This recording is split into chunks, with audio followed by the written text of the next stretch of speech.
ಪ್ರಚಲಿತ ಈ ಕಾರ್ಯಕ್ರಮದ ಪ್ರಾಯೋಜಕರು ರೋಹನ್ ಕಾರ್ಪೊರೇಷನ್, ಸಹ ಪ್ರಾಯೋಜಕರು father Muller's charitable trust, SDM college Ujire, VK furniture and electronics. ನಮಸ್ಕಾರ. ವಿಫೋರ್ ವಿಶೇಷ ಕಾರ್ಯಕ್ರಮಕ್ಕೆ ಸ್ವಾಗತ. ನಾನು ತಾರನಾಥ್ ಗಟ್ಟಿ ಕಾಪಿಕಾಡ್. ವೀಕ್ಷಕರೇ, ಈ ದಿವಸದ ನಮ್ಮ ವಿಶೇಷ ಮಾತುಕತೆ ಕನ್ನಡ ವಿದ್ಯಾರ್ಥಿನಿಯ ಇಂಗ್ಲಿಷ್ ಅನುವಾದ.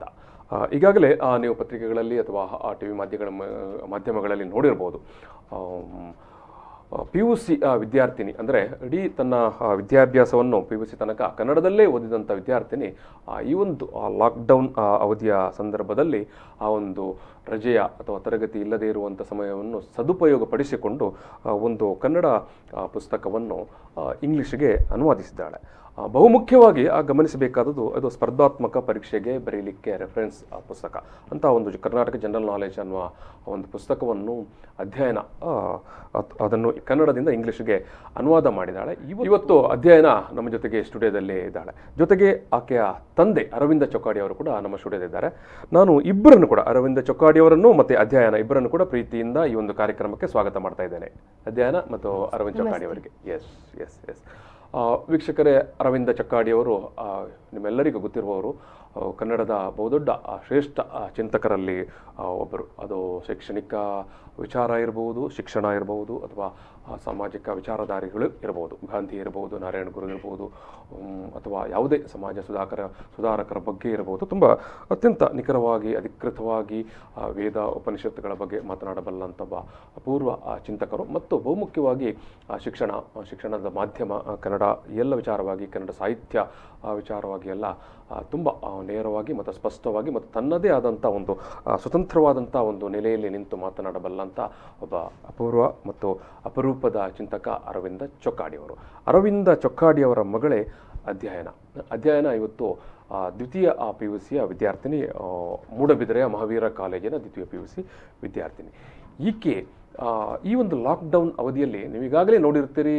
ಈ ಒಂದು ಲಾಕ್ಡೌನ್ ಅವಧಿಯನ್ನು ಹುಡುಗರುಗಳು, ವಿದ್ಯಾರ್ಥಿಗಳು, ಯುವಕರುಗಳು ಬೇರೆ ಬೇರೆ ಥರದಲ್ಲಿ ಅದನ್ನು ಸದುಪಯೋಗಪಡಿಸಿಕೊಂಡವರು ಕೂಡ ಇದ್ದಾರೆ. ಅಯ್ಯೋ ಲಾಕ್ಡೌನ್ ಆಯಿತು, ಅಯ್ಯೋ ಜಗತ್ತೇ ಕತ್ತಲೆಯಲ್ಲಿ ಮುಳುಗಿತಲ್ಲ, ಏನು ಮಾಡುವುದು ಅಂತ ಎಲ್ಲರೂ ಚಿಂತೆ ಮಾಡುತ್ತಾ ಇರುವ ಸಂದರ್ಭದಲ್ಲಿ ಈ ಜಗತ್ತಿನಲ್ಲಿ ಅನೇಕ ಮಂದಿ ಕ್ರಿಯೇಟಿವ್ ಆಗಿ, ಸೃಜನಶೀಲರಾಗಿ, ಸೃಜನಾತ್ಮಕವಾಗಿ ಅನೇಕ ಕೆಲಸಗಳನ್ನು ಮಾಡಿದ್ದಾರೆ. ಇಂಥ ಸಾಕಷ್ಟು ಉದಾಹರಣೆಗಳನ್ನು, ನಿದರ್ಶನಗಳನ್ನು ನೀವು ನೋಡಿರ್ತೀರಿ, ಕೇಳಿರ್ತೀರಿ, ಓದಿರ್ತೀರಿ. ಅಂಥದೇ ಒಂದು ಪ್ರಸಂಗ ಅಧ್ಯಯನ ಒಳದು. ಅಧ್ಯಯನ ನನ್ನ ಕೈಯಲ್ಲಿ ಆಕೆಯ ಒಂದು ಪುಸ್ತಕ ಇದೆ. ಇದು ಕರ್ನಾಟಕ ಜನರಲ್ ನಾಲೆಜ್ ಅಂತ. ಇದು ಈ ಒಂದು ಕೃತಿಯನ್ನು ಚಾಣಕ್ಯ ಅಕಾಡೆಮಿಯವರು, ಚಾಣಕ್ಯ ಪ್ರಕಾಶನದವರು, ವಿಜಯಪುರ, ಇವರು ಪ್ರಕಟಣೆ ಮಾಡಿರುವಂಥದ್ದು. ಇದು ಏನು ಕನ್ನಡದಲ್ಲಿ ಇದ್ದಂಥ ಈ ಒಂದು ಕೃತಿಯನ್ನು ಅಧ್ಯಯನ ಇಂಗ್ಲೀಷ್ಗೆ ತಂದಿದ್ದಾಳೆ. ಯಾಕೆ ಈ ಕೃತಿ ಮುಖ್ಯ ಆಗುತ್ತೆ ಅಂತ ಹೇಳಿದ್ರೆ, ಸ್ಪರ್ಧಾತ್ಮಕ ಪರೀಕ್ಷೆಗಳು ಏನಿದ್ದಾವೆ ಆ ಪರೀಕ್ಷೆಗಳಿಗೆ ಒಂದು ರೆಫರೆನ್ಸ್ ಪುಸ್ತಕವಾಗಿ ಈ ಪುಸ್ತಕ ಬಳಕೆ ಆಗ್ತಾ ಉಂಟು. ಸೊ ಈ ಒಂದು ಪುಸ್ತಕವನ್ನು ಈ ಸಂದರ್ಭದಲ್ಲಿ ಏನು ಕನ್ನಡದಿಂದ ಇಂಗ್ಲೀಷಿಗೆ ಅನುವಾದ ಮಾಡಿದಂಥ ಅಧ್ಯಯನ ನಮ್ಮ ಜೊತೆಗಿದ್ದಾಳೆ. ಅಧ್ಯಯನ ಆಕೆಯ ವಿದ್ಯಾಭ್ಯಾಸದ ಬಗ್ಗೆ ಒಂದು ಮಾತು ಹೇಳೋದಾದರೆ, ಇವತ್ತು ದ್ವಿತೀಯ PUCಯಲ್ಲಿರುವಂಥ ಅಧ್ಯಯನ ತನ್ನ 1ನೇ ತರಗತಿಯಿಂದ ಇವತ್ತಿನ ತನಕ ಎಲ್ಲ ಏನು ವಿದ್ಯಾಭ್ಯಾಸಗಳನ್ನು ಕನ್ನಡ ಮೀಡಿಯಂನಲ್ಲೇ, ಕನ್ನಡ ಮಾಧ್ಯಮದಲ್ಲಿ ಓದಿಕೊಂಡು ಬಂದವಳು. ಆಕೆ ತನ್ನ ಏನು ಮತ್ತೆ ಬಹುಮುಖ್ಯವಾಗಿ ಗಮನಿಸಬೇಕಾದದ್ದು ಸರ್ಕಾರಿ ಶಾಲೆಯಲ್ಲಿ ಓದಿದಂಥ, ಕನ್ನಡ ಸರ್ಕಾರಿ ಶಾಲೆಯಲ್ಲಿ ಓದಿದಂಥ ವಿದ್ಯಾರ್ಥಿನಿ ಅಧ್ಯಯನ. ನಮ್ಮಲ್ಲಿ ಅನೇಕ ಮಂದಿಗೆ ಇದು ಸರ್ಕಾರಿ ಶಾಲೆಯಲ್ಲಿ ಏನು ಹೇಳಿಕೊಡ್ತಾರೆ, ಇನ್ನು ಕನ್ನಡ ಮಾಧ್ಯಮದಲ್ಲಿ ಓದಿಕೊಂಡ್ರೆ ಏನು ಮಾಡಲಿಕ್ಕಾಗುತ್ತೆ, ಏನು ಸಾಧನೆ ಮಾಡಲಿಕ್ಕಾಗುತ್ತೆ ಅಂತ ಎಲ್ಲರೂ ಪ್ರಶ್ನೆ ಮಾಡುವರೆ.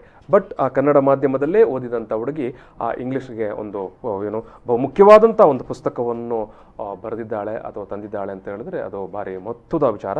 ಸೊ ಆ ವಿಚಾರವಾಗಿ ಇವತ್ತು ನಾನು ಆಕೆಯನ್ನು ಮತ್ತು ಆಕೆ ಪೋಷಕರಾಗಿರುವಂಥ ಆಕೆ ತಂದೆ ಅರವಿಂದ್ ಚೊಕ್ಕಾಡಿ ಅವರನ್ನು ಈ ಒಂದು V4 ನೇರ ಪ್ರಸಾರದ ಕಾರ್ಯಕ್ರಮಕ್ಕೆ ಆಕೆಯನ್ನು ಆಹ್ವಾನಿಸಿರ್ತೇವೆ.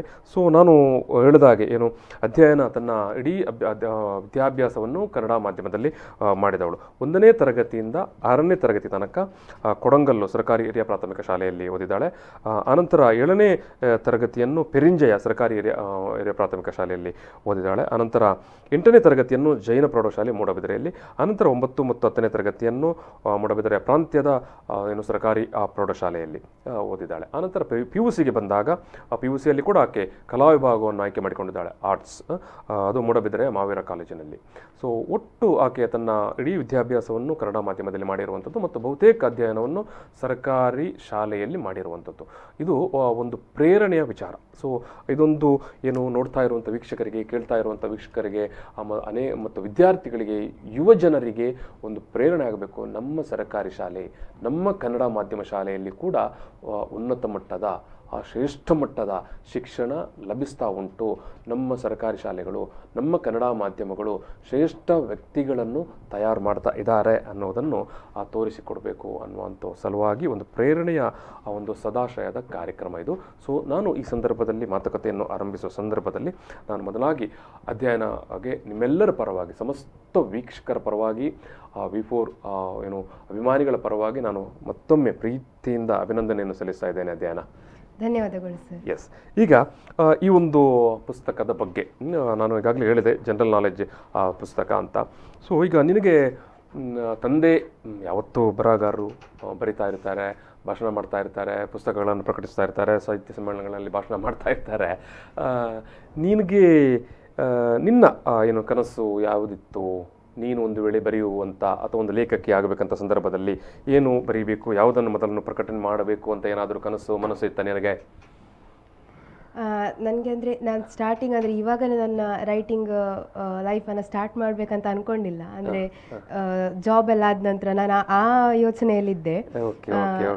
ಮೊದಲ ಕೆರಿಯರ್, ನಮ್ಮ ಕೆರಿಯರ್, ನಮ್ಮ ಓದು, ಕೆರಿಯರ್ ಫಸ್ಟ್ ಅನ್ನೋ ಆ ವಿಷಯದಲ್ಲಿದ್ದೆ. ಅದು ಈಗ ರಜೆಯಲ್ಲಿ ಅನುವಾದ ಮಾಡಿದ್ರಿಂದಾಗಿ ಈಗ ನೆಕ್ಸ್ಟ್ ನನ್ನ ರೈಟಿಂಗ್ ಲೈಫ್ ಈಗಿನಲ್ಲೇ ಸ್ಟಾರ್ಟ್ ಮಾಡಬೇಕಾ ಅಥವಾ ಜಾಬ್ ಆದ ನಂತರನ, ಅದರ ಬಗ್ಗೆ ಸ್ವಲ್ಪ ಯೋಚನೆ ಉಂಟು. ಹಾಗೆ ಒಂದು ವೇಳೆ ಬರೆಯುವುದಿದ್ರೆ ಕೂಡ ಅಂದರೆ ಅನುವಾದ ಮಾಡೋ ವಿಷಯದಲ್ಲಿ ಅಂದರೆ ಹಿಂದಿಯಿಂದ ಕನ್ನಡಕ್ಕೆ ಎಷ್ಟು ಅನುವಾದ ಮಾಡಬೇಕಂತ ಉಂಟು. ಹಿಂದಿಯಿಂದ ಕನ್ನಡಕ್ಕೆ ಗ್ರೇಟ್. ಮತ್ತೆ ಅಂದರೆ ಬರೆಯುವುದ ವಿಷಯಕ್ಕೆ ಬಂದರೆ ಅಂದರೆ ನನಗೆ ಸೈಕಾಲಜಿ ಓದಬೇಕಂತ ಆಸೆ. ಅದಕ್ಕೆ ಸಂಬಂಧಪಟ್ಟ ಹಾಗೆ ಎಂತಾದರೂ ಬರೀಲಿಕ್ಕೆ ಸಾಧ್ಯ ಆದರೆ ಬರೆಯುವ, ಅಥವಾ ಅಂದರೆ ನಮ್ಮ ಮೂಡುಬಿದ್ರೆಗೆ, ನಮ್ಮ ಮಂಗಳೂರಿಗೆ ತುಂಬ ಇತಿಹಾಸ ಉಂಟು, ಅದರ ಬಗ್ಗೆ, ಹಿಸ್ಟ್ರಿಯ ಬಗ್ಗೆ, ನಮ್ಮ ಮೂಡುಬಿದ್ರೆಯ ಮಂಗಳೂರಿನ ಇತಿಹಾಸವನ್ನು ಎಲ್ಲರಿಗೆ ತಿಳಿಸುವ, ಜೈನಕಾಶಿ ಅಂತ ಹೇಳ್ತಾರೆ, ಅದರ ಇತಿಹಾಸವನ್ನು ಎಲ್ಲರಿಗೆ ತಿಳಿಸುವ ಆ ವಿಷಯದಲ್ಲಿ ಬರೆಯುವ ಅಂತ ಆಸೆ ಉಂಟು. Okay okay. ಈಗ ನೀನು ಪ್ರಕಟಿಸಿರುವಂಥ ಈ ಒಂದು ಪುಸ್ತಕ ಇದೆ ಅಲ್ವಾ, ಕರ್ನಾಟಕ ಜನರಲ್ ನಾಲೆಡ್ಜ್, ಈ ಒಂದು ಕೃತಿ, ಇದು ಚಾಣಕ್ಯ ಪ್ರಕಾಶನದವರು ಈ ಪುಸ್ತಕವನ್ನು ನೀನು ಅನುವಾದ ಮಾಡಿದ ಬಗೆ, ರೀತಿ, ಎಷ್ಟು ದಿನ ತೆಕ್ಕೊಂಡು, ಎಷ್ಟು ಅಧ್ಯಾಯಗಳುಂಟು, ಇದರಲ್ಲಿ ಏನೆಲ್ಲ ವಿಚಾರಗಳುಂಟು ಈ ಪುಸ್ತಕದಲ್ಲಿ, ಒಂದು ಸಂಕ್ಷಿಪ್ತವಾಗಿ ಹೇಳಿಬಿಡು. ಅಂದರೆ ಅದು ಅದೇ ಚಾಣಕ್ಯ ಕೆರಿಯರ್ ಅಕಾಡೆಮಿ ಅವರದ್ದೇ ಅದು. ಅಂದರೆ ಅದು ಕನ್ನಡದಲ್ಲಿ ಒಂದು ಪುಸ್ತಕ ಇತ್ತು, ಅದರಲ್ಲಿ ಭಾರತದ್ದು, ಕರ್ನಾಟಕದ್ದು ಎಲ್ಲ ವಿಷಯಗಳಿತ್ತು. ನಾನು ಅದರಲ್ಲಿ ಕರ್ನಾಟಕದ್ದು ಮಾತ್ರ ಪೋರ್ಷನ್ ಬರ್ದದ್ದು, ಕರ್ನಾಟಕ ಜನರಲ್ ನಾಲೆಡ್ಜ್.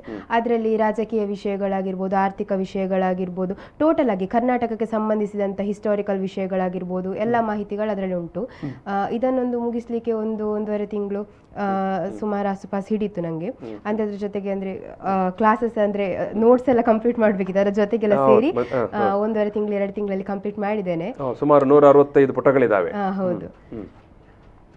ಅಷ್ಟು 1.5 ತಿಂಗಳು ಟೈಮ್ ತಗೊಂಡೆ. ಎಷ್ಟೊತ್ತಲ್ಲಿ, ಯಾವ ಟೈಮಲ್ಲಿ ಅದಕ್ಕೆ ನೀನು ಈ ಪುಸ್ತಕಕ್ಕಾಗಿ ನಿನ್ನ ಟೈಮನ್ನು ದಿನದಲ್ಲಿ ಮೀಸಲಾಗಿಡ್ತಾ ಇದ್ದಿ? ಬೆಳಿಗ್ಗೆ ಬರಿತಾ ಇದ್ದೀಯಾ, ಮಧ್ಯಾಹ್ನ, ಸಂಜೆನೋ, ಯಾವ ಹೊತ್ತಲ್ಲಿ? ಯಾವಾಗೆಲ್ಲ ಮನಸ್ಸಾಗ್ತದೆ ಆವಾಗ ಬರಿತಿದ್ದೆ. ಅಂದ್ರೆ ಇವತ್ತಿಗೆ ಇಷ್ಟು ಪೇಜ್ ಅನ್ನು ಕಂಪ್ಲೀಟ್ ಮಾಡ್ಬೇಕಂತ ಇತ್ತು.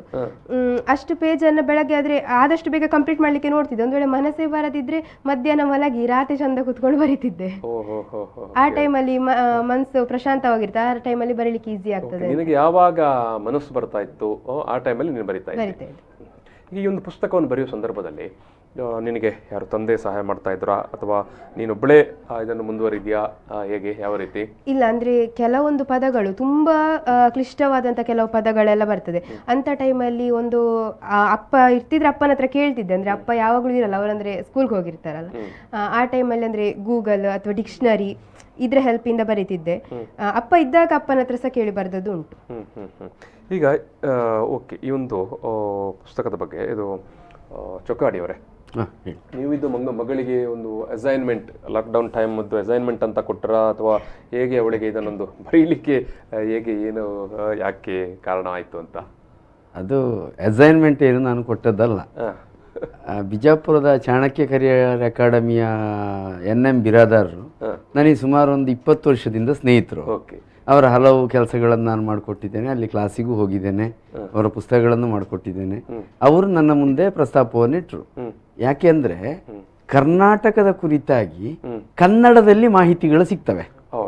ಇದು ಇಂಗ್ಲಿಷ್ ಬುಕ್ಕಿಗೆ ಹೋದ ತಕ್ಷಣ ಇಂಡಿಯಾದ ಒಟ್ಟು ಭಾಗವಾಗಿ ಕರ್ನಾಟಕದ ಬಗ್ಗೆ ಅಲ್ಲಿ ಮಾಹಿತಿ ಸಿಗುವುದೇ ಹೊರತು ಸ್ಪೆಷಲ್ ಆಗಿ ಕರ್ನಾಟಕದ ಕುರಿತಾದ ಮಾಹಿತಿಗಳು ಇಂಗ್ಲಿಷ್ ಮೀಡಿಯಂ ಅಲ್ಲಿ ಸಿಗುವುದಿಲ್ಲ, ಕಡಿಮೆ ಸ್ಪರ್ಧಾತ್ಮಕ ಪರೀಕ್ಷೆಗೆ. ಆವಾಗ ಕರ್ನಾಟಕದಲ್ಲಿ ಏನು ಸಮಸ್ಯೆ ಆಗ್ತಾ ಇದೆ ಅಂತಂದ್ರೆ, ಈ ಹೊರ ರಾಜ್ಯದಿಂದ ಬಂದು ಇಲ್ಲಿ ಇಂಗ್ಲಿಷ್ ಮೀಡಿಯಂ ಅಲ್ಲಿ ಓದಿಕೊಂಡವರೆಲ್ಲ ಇದ್ದಾರಲ್ಲ, ಅವರು ಕರ್ನಾಟಕದಲ್ಲಿ ಏನಾದರೂ ಎಕ್ಸಾಮ್ ಬರೀಬೇಕು ಅಂತೇಳಿ ಆದರೆ ಸ್ಪೆಷಲ್ ಆಗಿ ಕರ್ನಾಟಕದ್ದೇ ಮಾಹಿತಿ ಅವರಿಗೆ ಕನ್ನಡದಲ್ಲಿ ಸಿಗುವುದಿಲ್ಲ. ಅದಕ್ಕೆ ಇಂಗ್ಲಿಷಲ್ಲಿ ಸಿಗೋದಿಲ್ಲ. ಅದಕ್ಕೆ ಅವರು ಚಾಣಕ್ಯ ಕಣಜ ಅಂತ ಹೇಳುವಂಥ ದೊಡ್ಡ ಪುಸ್ತಕ, ಅದು 1000 ಪುಟದ ಪುಸ್ತಕ. ಅದು ಹೆಚ್ಚು ಕಡಿಮೆ ಮನೋರಮ ಇಯರ್ ಬುಕ್ಕಿನ ಹಾಗೆ ತರ್ತಾರೆ ಅವರು. ಅದರಲ್ಲಿ ಒಂದು ಭಾಗ ಕರ್ನಾಟಕಕ್ಕೆ ಇರುವಂಥದ್ದು. ಆ ಭಾಗವನ್ನು ಕನ್ನಡದಿಂದ ಇಂಗ್ಲಿಷಿಗೆ ಅನುವಾದ ಮಾಡಬೇಕು ಅಂತ ನನ್ನ ಹತ್ರ ಪ್ರಸ್ತಾಪವನ್ನು ಇಟ್ಟರು. ಆವಾಗ ನಮ್ಮದು ಈ ಆನ್ಲೈನ್ ಕ್ಲಾಸು ಇದೆಲ್ಲ ಹೆಚ್ಚು ಒತ್ತಡ ಅಲ್ವಾ. ನನಗೆ ಈ ಒತ್ತಡದ ನಡುವೆ ನನಗೆ ಮಾಡೋದು ಬಹಳ ಕಷ್ಟ. ನಾನು ಶಾಲೆಯ ಕ್ಲಾಸುಗಳನ್ನು ಇದನ್ನು ಎರಡೂ ಮಾಡೋದು ಕಷ್ಟ ಅಂತ ಅನಿಸಿತು. ನಾನು ಇವಳ ಹತ್ರ ಕೇಳಿದೆ, ನೀನೇನಾದರೂ ಪ್ರಯತ್ನ ಪಡ್ತೀಯೋ ಅಂತ ಕೇಳಿದೆ. ನಾನು ಮಾಡ್ತೇನೆ ಅಂತ ಹೇಳಿದ್ಲು. ಮಾಡ್ತೇನೆ ಅಂತ ಹೇಳಿದ ಮೇಲೆ ಆಯ್ತು ಹಾಗಾದ್ರೆ ಅಂತೇಳಿ ಬಿರಾದರ ಹತ್ರ ಕೇಳಿದೆ. ನನ್ನ ಮಗಳು ಫಸ್ಟ್ PUC, ನಿಮಗೆ ಧೈರ್ಯ ಇದ್ರೆ ಒಪ್ಕೊಳ್ಳಿ ಅಂತ ಹೇಳಿದೆ. ಅವರು ಇಲ್ಲ ಮಾಡಲಿ, ಅವಳು ನಮಗೂ ಸಂತೋಷದ ವಿಷಯವೇ, ಒಬ್ಬ ಹೊಸ ಕಾಲೇಜಿಗೆ ಹೋಗುವ ಯುವತಿ ಮಾಡ್ತಾ ಇದ್ದಾಳೆ ಅಂದರೆ ನಮ್ಮ ಅಕಾಡೆಮಿಗೂ ಅದೊಂದು ಗೌರವದ ವಿಚಾರವೇ, ಮಾಡಲಿ ಅಂತ ಹೇಳಿದರು. ಹಾಗೆ ಅದು ಪ್ರಾರಂಭ ಆದದ್ದು. Okay okay okay it's very interesting ವಿಚಾರ ಇದು. ವೀಕ್ಷಕರಿಗೆ ಒಂದು ಸಣ್ಣ ಬ್ರೇಕ್ ತಗೊಳ್ತೀವಿ. ಬ್ರೇಕ್ ನಂತರ ಈ ಒಂದು ಸಂವಾದ ಮತ್ತೆ ಮುಂದುವರಿಯುತ್ತದೆ. ಪ್ರಚಲಿತ ಈ ಕಾರ್ಯಕ್ರಮದ ಪ್ರಾಯೋಜಕರು ರೋಹನ್ ಕಾರ್ಪೊರೇಷನ್, ಸಹ ಪ್ರಾಯೋಜಕರು father Muller's charitable trust, SDM college Ujire, VK furniture and electronics.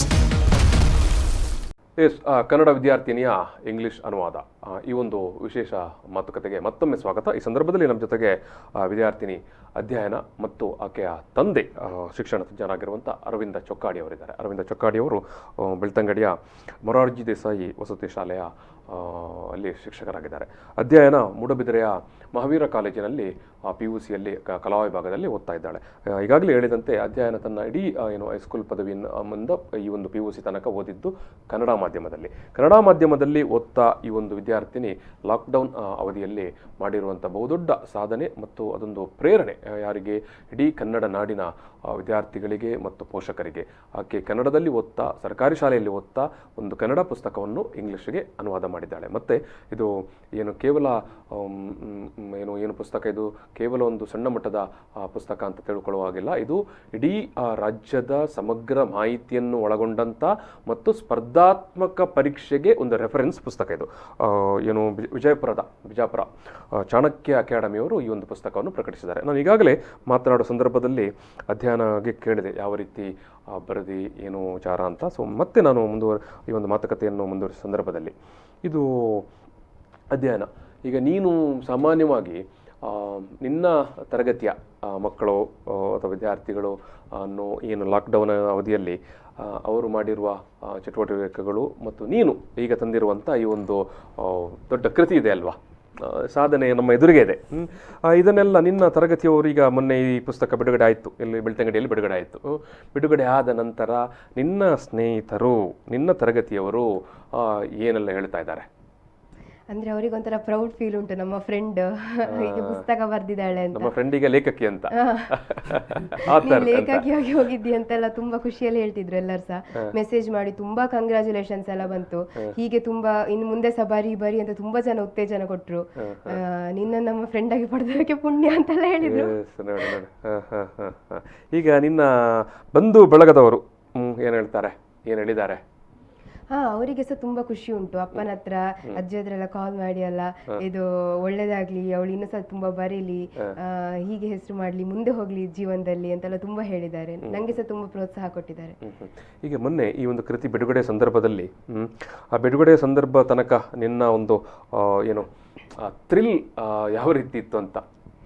ಅಂದ್ರೆ ನಂಗೆ ಅದರ ಬಗ್ಗೆ ಐಡಿಯಾ ಇರಲಿಲ್ಲ. ಅಂದ್ರೆ ಅವ್ರು ಯಾವ ರೀತಿ ಮಾಡ್ತಾರೆ, ಈಗ ಕೊರೋನಾ ಟೈಮ್ ಅಲ್ಲ, ಮೊದಲೇ ಅವ್ರು ಯಾವ ರೀತಿ ಅದ್ರ ಬಗ್ಗೆ ಅರೇಂಜ್ಮೆಂಟ್ಸ್ ಮಾಡ್ತಾರೆ ನಂಗೆ ಎಂತ ಸಹ ಗೊತ್ತಿರಲಿಲ್ಲ. ನಾನು ಅದು ಅಂದ್ರೆ ಎಲ್ಲಿ ಆಗ್ತದೆ ಆ ಪ್ಲೇಸ್ ಕೂಡ ನೋಡಿರ್ಲಿಲ್ಲ ನಾನು. ಬೆಳ್ತಂಗಡಿಯಲ್ಲಿ ಅಂತ ಗೊತ್ತಿತ್ತು.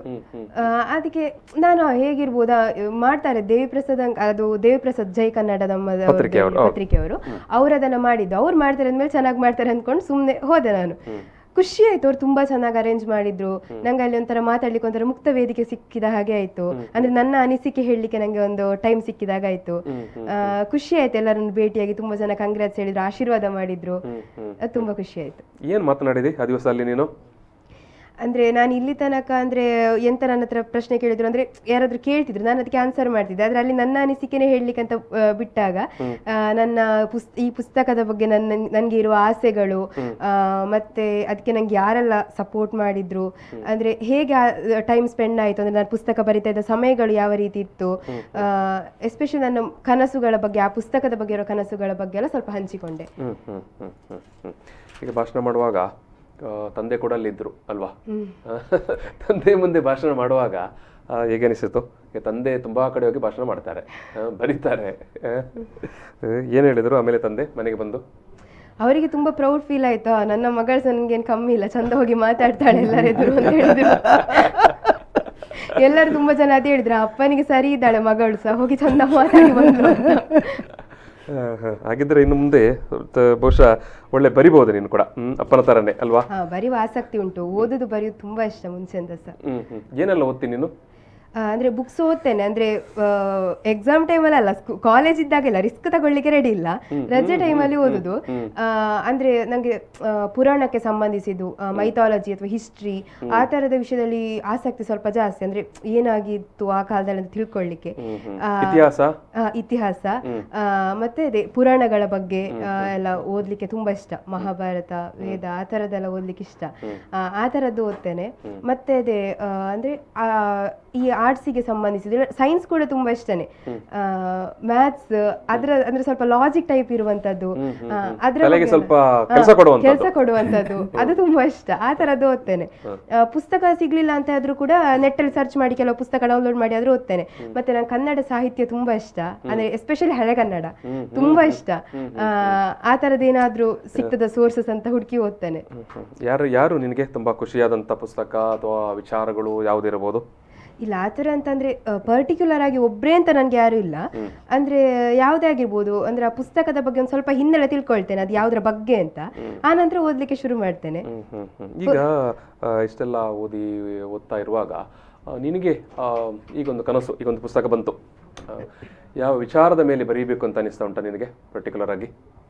ಅದೇ ಆವಾಗಲೇ ಹೇಳಿದಾಗೆ ಹಿಸ್ಟ್ರಿ, ಅಥವಾ ನನಗೆ ಮುಂದೆ ಹೋಗ್ಬೇಕಂತ ಫೀಲ್ಡ್ ಸೈಕಾಲಜಿ, ಆ ಫೀಲ್ಡಲ್ಲಿ ಏನಾದರೂ ಸಾಧ್ಯ ಅದರ ಬಗ್ಗೆ ಏನಾದರೂ ಬರೀಲಿಕ್ಕೆ ಆಗ್ತದ ಅಂತ. ಮತ್ತೆ ಅನುವಾದ ಅಂದ್ರೆ ಹಿಂದಿಯಿಂದ ಕನ್ನಡಕ್ಕೆ ಟ್ರಾನ್ಸ್ಲೇಟ್ ಮಾಡ್ಬೇಕಂತ ಆಸೆ ಉಂಟು. ಹಿಂದಿಯಿಂದ ಏನನ್ನು ಅನುವಾದ ಮಾಡಬೇಕು ಅಂತ ಏನಾದರೂ ಕನಸು ಉಂಟಾ? ಇಲ್ಲ, ಆ ಥರ ಅಷ್ಟು ಥಿಂಕ್ ಮಾಡಲಿಲ್ಲ.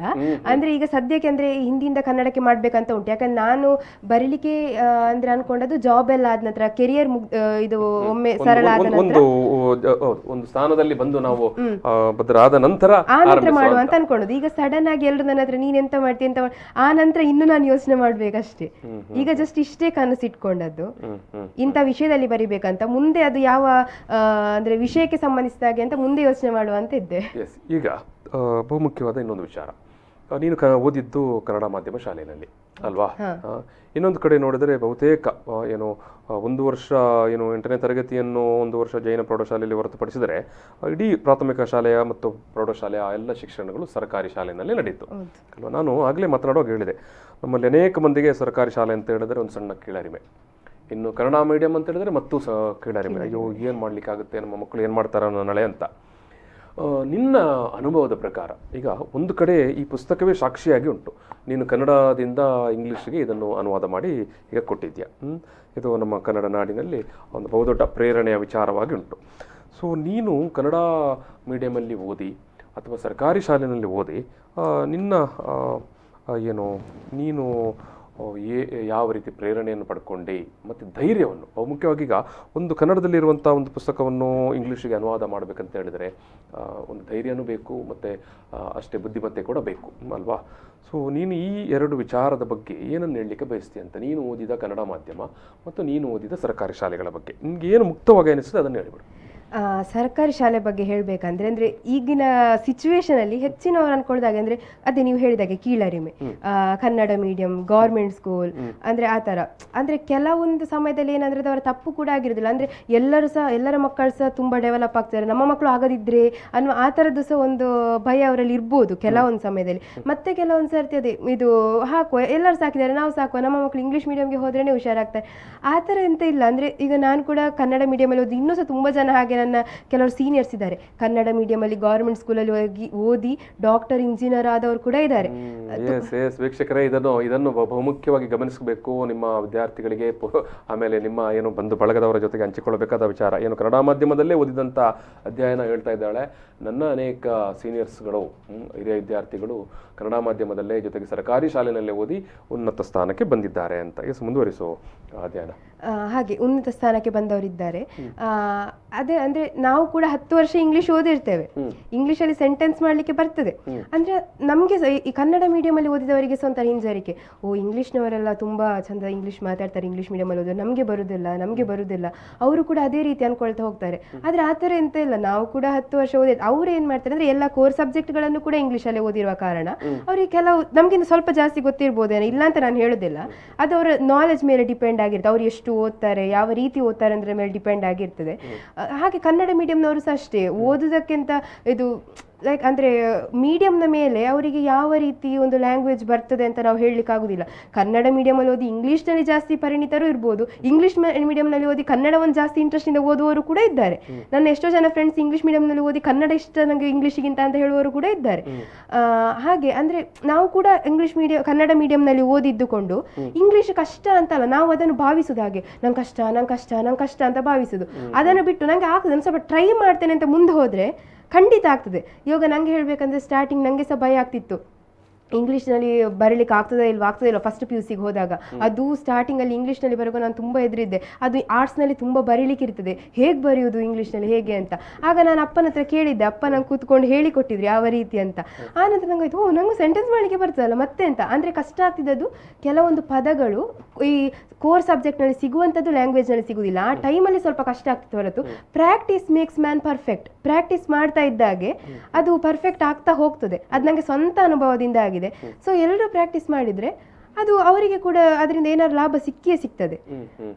ಅಂದ್ರೆ ಅಂದ್ರೆ ಅಂದ್ರೆ ಒಂದು ಇಂಗ್ಲಿಷ್ ಒಂದು ಭಾಷೆ ಅದೇನು ತುಂಬಾ ಕಷ್ಟದ ಏನು ವಿಚಾರ ಅಲ್ಲ ಅನ್ನೋದನ್ನು ನೀನು ಇಲ್ಲಿ ಪ್ರತಿಪಾದನೆ ಮಾಡ್ತಾ ಇದ್ದೆ. ಅಲ್ಲ, ಇಲ್ಲಿ ಕನ್ನಡ ಮಾಧ್ಯಮ ಯಾಕೆ ಅನ್ನೋದನ್ನು ಕೂಡ ಹೇಳಬೇಕು. ಕನ್ನಡ ಮಾಧ್ಯಮದಲ್ಲಿ ಈಗ ಆ ವಿಚಾರಕ್ಕೆ ನಾನು ಬರ್ತೇನೆ, ಬಟ್ ಒಂದು ಸಣ್ಣ ಬ್ರೇಕ್ ತೆಗೊಳ್ತೇನೆ. ಬ್ರೇಕ್ ನಂತರ ಯಾಕೆ ಕನ್ನಡ ಮಾಧ್ಯಮ ಅನ್ನೋದನ್ನು ಕೂಡ ನಾವು ಮಾತನಾಡೋ. ವೀಕ್ಷಕರಿಗೆ ಒಂದು ಸಣ್ಣ ಬ್ರೇಕ್. ಪ್ರಚಲಿತ ಈ ಕಾರ್ಯಕ್ರಮದ ಪ್ರಾಯೋಜಕರು ರೋಹನ್ ಕಾರ್ಪೊರೇಷನ್, ಸಹ ಪ್ರಾಯೋಜಕರು father Muller's charitable trust, SDM college Ujire, VK furniture and electronics. Kannada ವಿದ್ಯಾರ್ಥಿನಿಯ ಇಂಗ್ಲಿಷ್ ಅನುವಾದ ಈ ವಿಚಾರವಾಗಿ ನಾವು ಇವತ್ತು ಮಾತನಾಡ್ತಾ ಇದ್ದೇವೆ. ಈ ಸಂದರ್ಭದಲ್ಲಿ ನಮ್ಮ ಜೊತೆಗೆ ಮೂಡಬಿದರೆ ಮಹಾವೀರ ಕಾಲೇಜಿನ PUC ಕಾಲೇಜಿನ ವಿದ್ಯಾರ್ಥಿನಿ ಅಧ್ಯಯನ ಇದ್ದಾರೆ. ಜೊತೆಗೆ ಆಕೆಯ ತಂದೆ ಶಿಕ್ಷಣ ತಜ್ಞರು ಮತ್ತು ಶಿಕ್ಷಕರು ಆಗಿರುವಂಥ ಅರವಿಂದ ಚೊಕ್ಕಾಡಿ ಅವರಿದ್ದಾರೆ. ಅಧ್ಯಯನ ಅವರು ಇತ್ತೀಚೆಗಷ್ಟೇ ಒಂದು ಸ್ಪರ್ಧಾತ್ಮಕ ಪರೀಕ್ಷೆಗೆ ಬೇಕಾಗುವಂಥ ಒಂದು ರೆಫರೆನ್ಸ್ ಪುಸ್ತಕವನ್ನು ಕನ್ನಡದಿಂದ ಇಂಗ್ಲೀಷಿಗೆ ಅನುವಾದ ಮಾಡಿದ್ದಾರೆ. ಸೊ ಈ ಒಂದು ಸಂದರ್ಭದಲ್ಲಿ ಆಕೆ ತನ್ನ ಅನುಭವವನ್ನು ನಮ್ಮ ಜೊತೆಗೆ ಹಂಚಿಕೊಳ್ತಾ ಇದ್ದಾಳೆ. ಬಹುಮುಖ್ಯವಾಗಿ ಆಕೆ ಓದಿದ್ದು ಕನ್ನಡ ಮಾಧ್ಯಮದಲ್ಲಿ ಮತ್ತು ಸರ್ಕಾರಿ ಕನ್ನಡ ಶಾಲೆಯಲ್ಲಿ.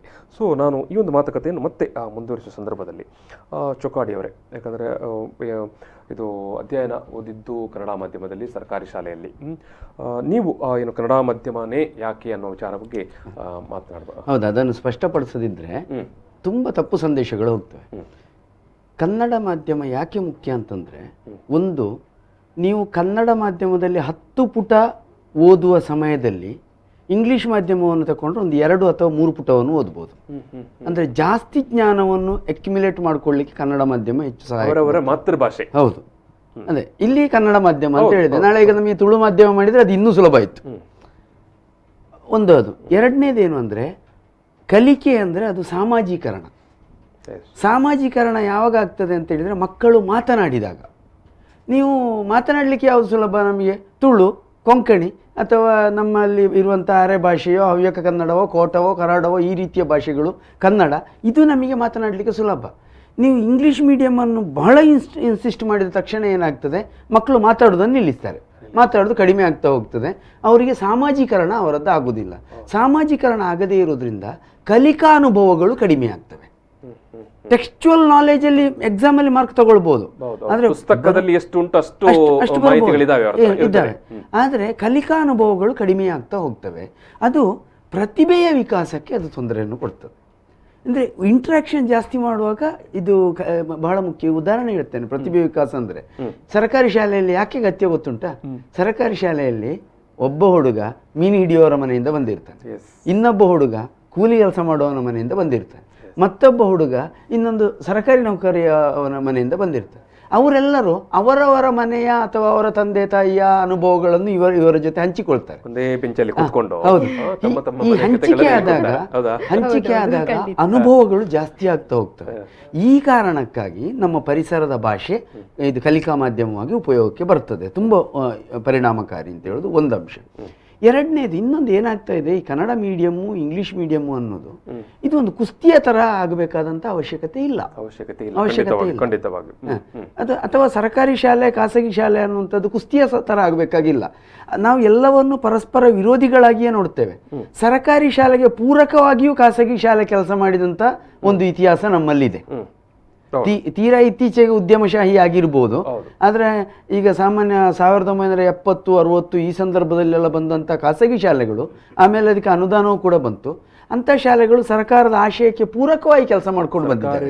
ಆಶಯಕ್ಕೆ ಪೂರಕ ಜೊತೆಗೆ ಆ ಸಂದರ್ಭದಲ್ಲಿ ಎಷ್ಟೋ ಊರುಗಳಲ್ಲಿ ಶಾಲೆ ಇರಲಿಲ್ಲ, ಮಾಡಿದ್ದಾರೆ.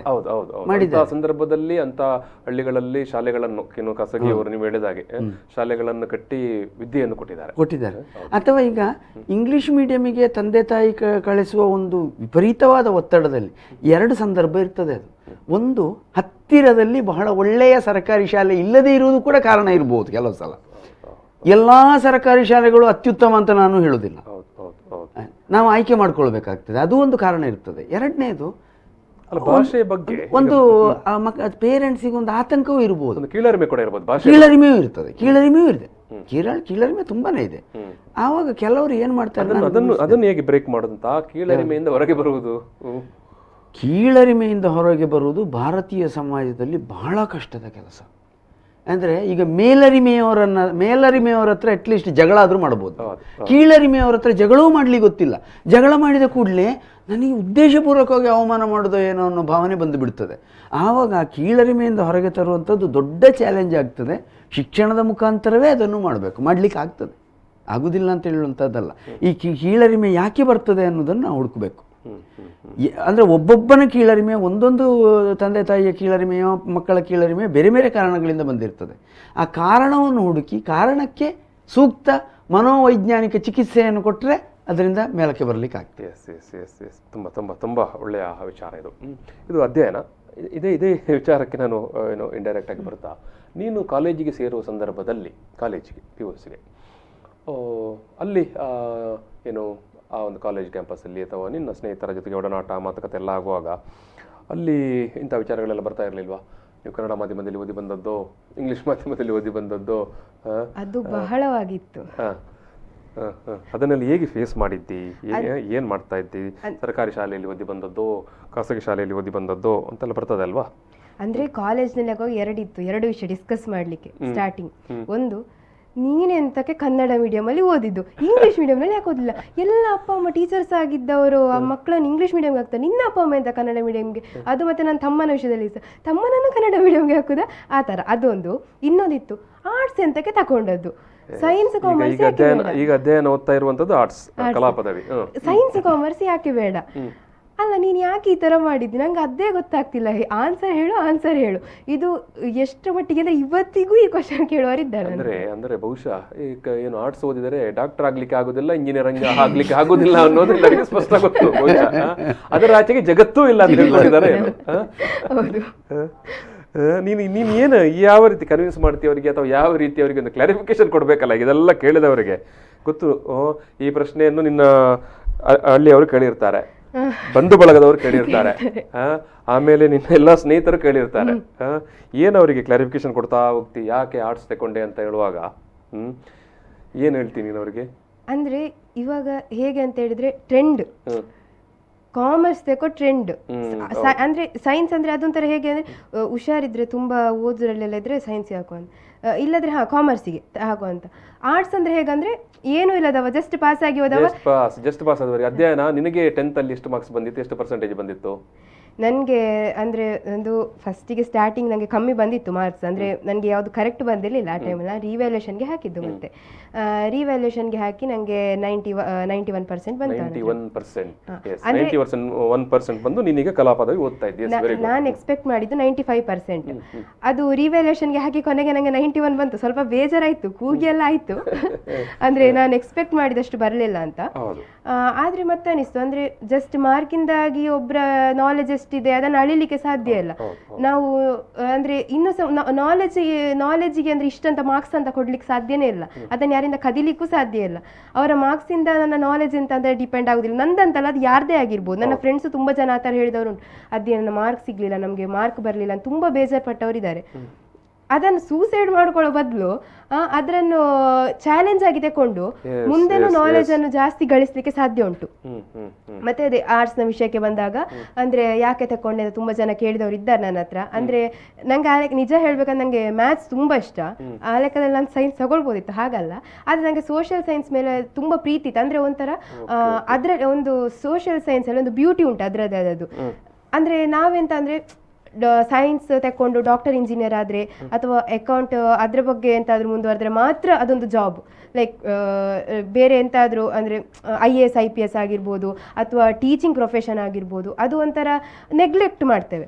ಆ ಥರ ಎಂತ ಇಲ್ಲ. ಅಂದರೆ ಆರ್ಟ್ಸಲ್ಲಿ ಕೂಡ ತುಂಬ ಆಪ್ಷನ್ಸ್ ಇದೆ, ತುಂಬ ಸಹ ಆರ್ಟ್ಸಲ್ಲಿ ತುಂಬ ಅಂದರೆ ಮುಂದೆ ಹೋಗುವಂಥ ಫೀಲ್ಡ್ಗಳು ತುಂಬ ಇದೆ. ಆದರೆ ಅದೀಗ ಅಂದರೆ ಒಂಥರ ಬೇಡದಾಗಿ ಬಿಟ್ಟಿದೆ. ಅದನ್ನು ನಾವು ಬಳಸಿಕೊಂಡು ಮುಂದೆ ಹೋದರೆ ಅದನ್ನು ಕೂಡ ಒಂದು ಟ್ರೆಂಡ್ ಆಗಿ ಮಾಡಲಿಕ್ಕೆ ಸಾಧ್ಯ ಉಂಟು. ಆರ್ಟ್ಸಿಗೆ ಅದರದ್ದೇ ಆದಂಥ ಒಂದು ಕೆಪಾಸಿಟಿ ಖಂಡಿತವಾಗಿ ಉಂಟು. ಈಗ ಈ ಆರ್ಟ್ಸನ್ನು ಆಯ್ಕೆ ಮಾಡಲಿಕ್ಕೆ ಕಾರಣ ಯಾರು, ತಂದೆಯೋ ಅಥವಾ ನೀನೆಯಾ? ಇಲ್ಲ, ಅಂದರೆ ಅವ್ರು ನಂಗೆ ಯಾವತ್ತು ಸಹ ಹೇಳೋದು, ನೀನು ಎಂಥ ಡಿಸಿಷನ್ ತಗೊಂಡ್ರು ಯೋಚನೆ ಮಾಡಿ ಡಿಸಿಷನ್ಗೆ ಬಾ, ಸಜೆಷನ್ ಕೊಡಲಿಕ್ಕೆ ನಾವೆಲ್ಲರೂ ಸೇರ್ತೇವೆ, ಆದರೆ ಡಿಸಿಷನ್ ಕೊನೆಗೆ ನಿಂದೇ ಆಗಿರಬೇಕು ಅಂತ. ನಿರ್ಧಾರ ನಂದೇ ಆಗಿರ್ಬೇಕಂತ ನಿರ್ಧಾರ ನಾನೇ ಮಾಡಿದ್ದು. ಅಂದರೆ ನನಗೆ ಸೈನ್ಸ್ ತಗೊಳ್ಳೋ ಆಸೆ ಇತ್ತು, ಆದರೆ ಅಂತ ನಾನು ತುಂಬ ಯೋಚನೆ ಮಾಡಿ ಮತ್ತೆ ಯೋಚನೆ ಅಂದರೆ ನನಗೆ ಲೆಕ್ಚರಿಂಗ್ ಫೀಲ್ಡ್ಗೆ ಹೋಗ್ಲಿಕ್ಕೆ ತುಂಬ ಆಸೆ ಇತ್ತು. ಅಂದರೆ ನಮ್ಮಿಂದ ಸಾಧ್ಯ ಆದಷ್ಟು ನಾಲೆಜನ್ನು, ಸಾಧ್ಯ ಆದಷ್ಟು ವಿದ್ಯೆಯನ್ನು ಇನ್ನೊಬ್ಬರಿಗೆ ಕೊಡ್ಬೇಕು ಅನ್ನೋದು ನನ್ನ ಆಸೆ. ಅಂದ್ರೆ ಉಪನ್ಯಾಸಕ್ಕೆ ಆಗಬೇಕು ಅನ್ನೋದು ನಿನ್ನ ಉದ್ದೇಶ. ಅಂದ್ರೆ ಟೀಚಿಂಗ್ ಪ್ರೊಫೆಷನ್ ಅಲ್ಲಿ ನಾವು ಸಹ ಇನ್ನೊಬ್ಬರಿಗೆ ಹೇಳಿಕೊಡ್ತೇವೆ, ಮಕ್ಕಳಿಂದ ಕೂಡ ನಾವು ಎಷ್ಟೋ ಕಲಿತೇವೆ. ಟೀಚಿಂಗ್ ಪ್ರೊಫೆಷನ್ ಅಂತ ಹೇಳಿದ್ರೆ ಒಂದು ಬಾರಿ ಒಂದು ಆದರ್ಶವಾದ ಒಂದು ನೋಬೆಲ್ ಪ್ರೊಫೆಷನ್ ಅಂತ ಹೇಳ್ತಾರೆ. ಹೌದು, ಅದರಲ್ಲಿ ಮುಂದೆ ಹೋಗ್ಬೇಕಂತ ಆಸೆ. ಸೈಕಾಲಜಿ ಓದ್ಬೇಕಂತ ಆಸೆ ಉಂಟು ಇವಾಗ. ಮತ್ತೆ ನಂಗೆ ಅದು ಯಾವುದೇ ಆಗಿರ್ಬೋದು ಆರ್ಟ್ಸ್ನ ಸಬ್ಜೆಕ್ಟ್ಸ್, ಅದನ್ನು ಓದುವ ತಿಳ್ಕೊಳ್ಳುವ ಅಂತ ಒಂದು ಯಾಕೋ ತುಂಬಾ ಆಸೆ ಇತ್ತು ನನ್ನಲ್ಲಿ.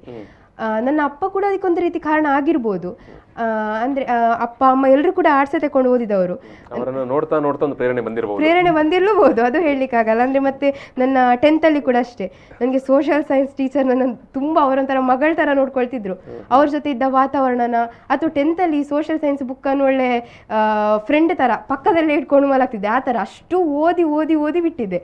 ಅದೇನು ಆ ಎಲ್ಲ ಕೆಲವೊಂದು ವಿಷಯಗಳು ಸೇರಿ ಸೇರಿ ಸೇರಿ ಕೊನೆಗೆ ಅದೇನು ಆರ್ಟ್ಸ್ ತೆಕೋ ಅಂತ ಹೇಳಿತ್ತು ನನ್ನ ಮನಸ್ಸು. ಸೆಂಡ್ ಅಪ್ ದಿನ ಅದೇನು ಆರ್ಟ್ಸ್ ತೆಕೋ ಪ್ಲೀಸ್ ಪ್ಲೀಸ್ ಅಂತ. ಆ ದಿನ ಮತ್ತೆ ಮನೆಗೆ ಹೋಗಿ ಯೋಚನೆ ಮಾಡುವಾಗ ಕೊನೆಗೆ ಫಿಕ್ಸ್ ಆಯಿತು ಆರ್ಟ್ಸ್ ತೆಕೊಳ್ಳೋದು ಅಂತ. Very good very good. ವೀಕ್ಷಕರು, ಈ ಸಂವಾದ ಮತ್ತೆ ಮುಂದುವರಿತದೆ. ಈಗ ಒಂದು ಸಣ್ಣ ಬ್ರೇಕ್. ಪ್ರಚಲಿತ ಈ ಕಾರ್ಯಕ್ರಮದ ಪ್ರಾಯೋಜಕರು ರೋಹನ್ ಕಾರ್ಪೊರೇಷನ್, ಸಹ ಪ್ರಾಯೋಜಕರು father Muller's charitable trust, SDM college Ujire, VK furniture and electronics. Yes, Kannada ವಿದ್ಯಾರ್ಥಿನಿಯ ಇಂಗ್ಲಿಷ್ ಅನುವಾದ ಈ ವಿಚಾರವಾಗಿ ನಾವು ಮಾತಾಡ್ತಾ ಇದ್ದೇವೆ. ಈ ಸಂದರ್ಭದಲ್ಲಿ ನಮ್ಮ ಜೊತೆಗೆ ವಿದ್ಯಾರ್ಥಿನಿ ಅಧ್ಯಯನ ಮತ್ತು ಆಕೆಯ ತಂದೆ ಅರವಿಂದ ಚೊಕ್ಕಾಡಿ ಅವರಿದ್ದಾರೆ. ಈಗಾಗಲೇ ನಾವು ಮಾತನಾಡುವ ಸಂದರ್ಭದಲ್ಲಿ ಅಧ್ಯಯನ ಏನು ಕನ್ನಡದಿಂದ ಇಂಗ್ಲಿಷ್ಗೆ ಅನುವಾದ ಮಾಡಿದಂಥ ಈ ಒಂದು ಕರ್ನಾಟಕ ಜನರಲ್ ನಾಲೆಡ್ಜ್ ಕೃತಿ ನಮ್ಮ ಮುಂದೆ ಇದೆ. ಇದು ಅಧ್ಯಯನ ಅನುವಾದ ಮಾಡಿದಂಥ ಲಾಕ್ಡೌನ್ ಅವಧಿಯಲ್ಲಿ ಆಕೆ ಮಾಡಿದಂಥ ಬಹುದೊಡ್ಡ ಒಂದು ಸೃಜನಶೀಲ ಕೊಡುಗೆ. ಮತ್ತು ಇದು ಏನು ಈ ಒಂದು ಸ್ಪರ್ಧಾತ್ಮಕ ಪರೀಕ್ಷೆಗಳಿಗೆ ಓದ್ತಾ ಇರುವಂಥ ವಿದ್ಯಾರ್ಥಿಗಳಿಗೆ ಅಥವಾ ಸ್ಪರ್ಧಾತ್ಮಕ ಪರೀಕ್ಷೆಗಳಿಗೆ ಸಿದ್ಧತೆ ಮಾಡುವಂಥ ವ್ಯಕ್ತಿಗಳಿಗೆ ಇದೊಂದು ಪೂರಕ ಅಂದರೆ ರೆಫರೆನ್ಸ್ ಪುಸ್ತಕವಾಗಿ ಈ ಪುಸ್ತಕವನ್ನು ಬಿಜಾಪುರದ ಚಾಣಕ್ಯ ಅಕಾಡೆಮಿಯವರು ಪ್ರಕಟಣೆ ಮಾಡಿದ್ದಾರೆ. ಸೊ ಈ ಒಂದು ಪುಸ್ತಕದ ಬಗ್ಗೆ ನಾವು ಮಾತನಾಡ್ತಾ ಇದ್ದೆವು ಮತ್ತು ಅಧ್ಯಯನ ಆಕೆಯ ವಿದ್ಯಾಭ್ಯಾಸ ಆಕೆಯ ಅನುಭವಗಳನ್ನು ನಮ್ಮ ಜೊತೆಗೆ ಹಂಚಿಕೊಂಡಿದ್ದಾಳೆ. ನಾನು ಮತ್ತೆ ಈ ಒಂದು ಮಾತುಕತೆಯನ್ನು ಮುಂದುವರಿಸುವ ಸಂದರ್ಭದಲ್ಲಿ ಅಧ್ಯಯನ ಈ ಒಂದು ಪರ್ಟಿಕ್ಯುಲರ್ ಆಗಿ ಈ ಪುಸ್ತಕದ ಬಗ್ಗೆ ಈ ಒಂದು ಪುಸ್ತಕವನ್ನು ಬರೆಯುವ ಸಂದರ್ಭದಲ್ಲಿ ಇನ್ನೇನು ಇದು ಆಯಿತು, ಸ್ವಲ್ಪ ಸಮಯದಲ್ಲಿ ಪುಸ್ತಕ ಪ್ರಕಟಣೆ ಆಗುತ್ತೆ, ನಿನ್ನ ಹತ್ರ ಈ ಒಂದು ಪುಸ್ತಕ ಬರಿತಾ ಹೋದಾಗೆ ಒಂದಷ್ಟು ಕನಸುಗಳೆಲ್ಲ ಹುಟ್ಟಿಕೊಂಡಿರಬಹುದು. ಏನೆಲ್ಲ ನಿನ್ನ ಹತ್ರ ಕನಸುಗಳಿತ್ತು ಈ ಪುಸ್ತಕವನ್ನು ಬರೆಯುವ ಸಂದರ್ಭದಲ್ಲಿ? ನನಗೆ ಅದು ಪುಸ್ತಕ ಬರೆಯುವ ಸಂದರ್ಭದಲ್ಲಿ ಇರಲಿಲ್ಲ. ಅದಾನಂತರ ಒಮ್ಮೆ ಅಂದರೆ ಮೊನ್ನೆ ಬಿಡುಗಡೆ ಆದದಲ್ಲ, ಅದರ ಮುಂಚೆ ಹೀಗೆ ಪ್ರಿಂಟ್ ಆಗಿ ಬಂದಾಗ ನಂತರ ನನಗೆ ಹುಟ್ಟಿದ ಅಂತ ಒಂದು 3 ಕನಸಿತ್ತು. ಏನಂದರೆ, ಒಂದು ಅದನ್ನು ಹೀಗೆ ಬರ್ದದೆ ಅಂದರೆ ಹೀಗೆ ಎಕ್ಸಾಮ್ಗೆ ಎಲ್ಲ ತುಂಬ ಹೆಲ್ಪ್ ಆಗ್ತದೆ ಅಂತ ಜನರಲ್ ನಾಲೆಜ್ ದೃಷ್ಟಿಯಲ್ಲಿ. ಈ ಕೊರೋನಾ ಟೈಮಲ್ಲಿ ಅಂದರೆ ಅದು ಹೆಚ್ಚಿನವರಿಗೆ ಸಿಗದೇ ಇರ್ಬೋದು ಆ ಬುಕ್. ಅಂದರೆ ಕೊರೋನಾ ಟೈಮಲ್ಲಿ ಅಷ್ಟು ಜನಸಂಚಾರ ಅದು ಇದೆಲ್ಲ ಕಮ್ಮಿ ಅಲ್ಲ, ಪ್ರತಿ ಓಡಾಟ ಅಂಗಡಿಗಳಿಗೆ ಹೋಗುವಂಥದ್ದು, ಪೇಟೆಗಳಿಗೆ ಹೋಗುವಂಥದ್ದು, ಇವನ್ ಪುಸ್ತಕದ ಅಂಗಡಿಗೆ ಅದೆಲ್ಲ ಕಮ್ಮಿ ಅಲ್ಲ. ಸೊ ಆ ಪುಸ್ತಕ ಅಷ್ಟು ಎಲ್ಲರಿಗೆ ಸಿಗ್ತದಾ ಇಲ್ವಾ, ನಂಗೆ ಅದೊಂದಿತ್ತು. ಅಂದ್ರೆ ಕೆಲವರಿಗೆ ಅಂತ ತುಂಬಾ ಉಪಯುಕ್ತ ಆಗಿರ್ತದೆ, ಅವರಿಗೆ ಸಿಗದೇ ಇದ್ರೆ ನಂಗೆ ಅವರಿಗೆ ಸಿಗ್ಬೇಕು ಅನ್ನೋದು ನನ್ನ ಫಸ್ಟ್ ಆಸೆ ಆಗಿತ್ತು, ಅಂಥವರಿಗೆ ಅವರಿಗೆ ಹೆಲ್ಪ್ ಆಗಲಿಕ್ಕೆ.